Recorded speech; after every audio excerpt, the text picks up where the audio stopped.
오늘 본문의 말씀은 예레미야 39장의 말씀과 서로 보완성이 되는 말씀입니다. 예루살렘 성이 멸망당했을 때 예레미야 선지자는 바벨론 사람들에 의해서 자유함을 얻게 되었습니다. 감옥에서 풀려나게 되었습니다. 근데 오늘 40장의 말씀에 보면 예레미야 선지자는 바벨론으로 포로로 끌려가고 있었습니다. 39장의 말씀과 40장의 말씀이 서로 다른 가운데 있습니다. 다른 것이 아닙니다. 서로 보완성이 있는 말씀입니다.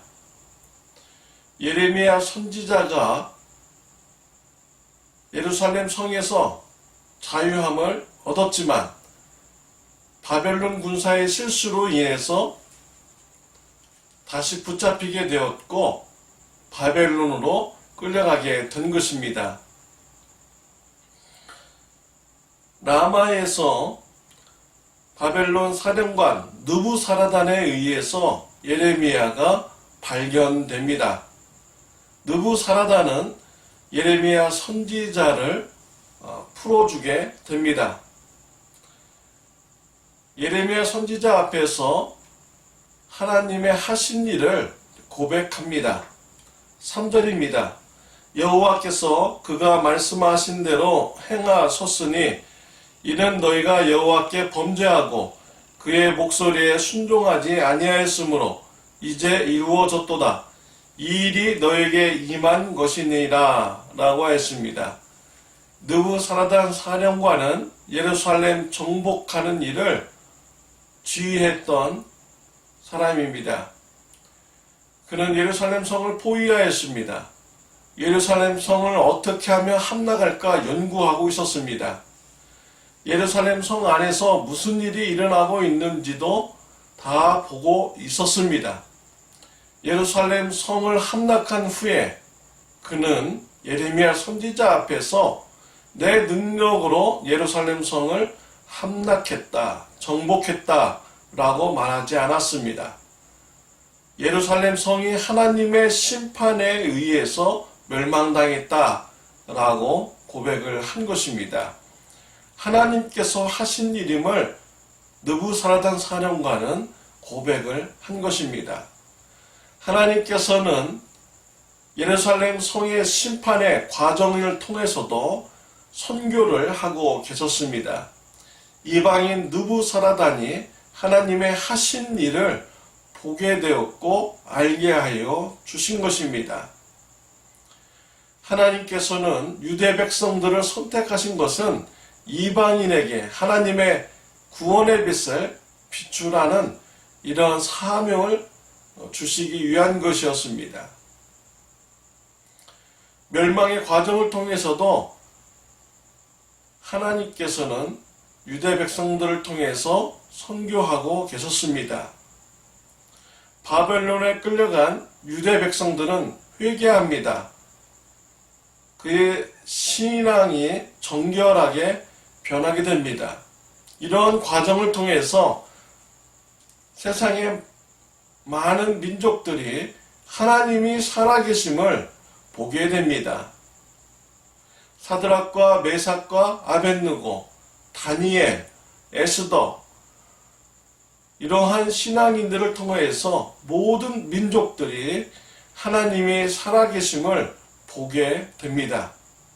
하나님께서는 바벨론 포로기를 통해서도 하나님의 선교를 이루시는 분이셨습니다. 하나님의 은혜로 구원받은 성도입니까? 하나님의 선교를 감당하는 저와 여러분들이 되시기를 바랍니다. 여러분의 가정에서 불신자 가족들에게 복음을 전하시길 바랍니다. 불신자 이웃들에게 복음을 전하며 선교의 사명을 감당하는 저와 여러분들이 되시기를 바랍니다. 느부사라단 사령관은 예레미야 선지자에게 선택의 길을 줍니다. 바벨론으로 같이 갈 것인지 아니면 가나안 땅에 남을 것인지 선택하라고 합니다. 6절에 보면 예레미야의 선택이 나오고 있습니다. 예레미야가 미스바로 가서 아히김의 아들 그다리아에게로 나아가서 그 땅에 남아있는 백성 가운데서 그와 함께 사니라 라고 했습니다. 예레미야 선지자는 가나안 땅에 남기로 하였습니다. 왜 이런 선택을 하였습니까? 하나님의 사명을 붙들기 때문입니다. 하나님의 사명을 이루기 위한 것입니다.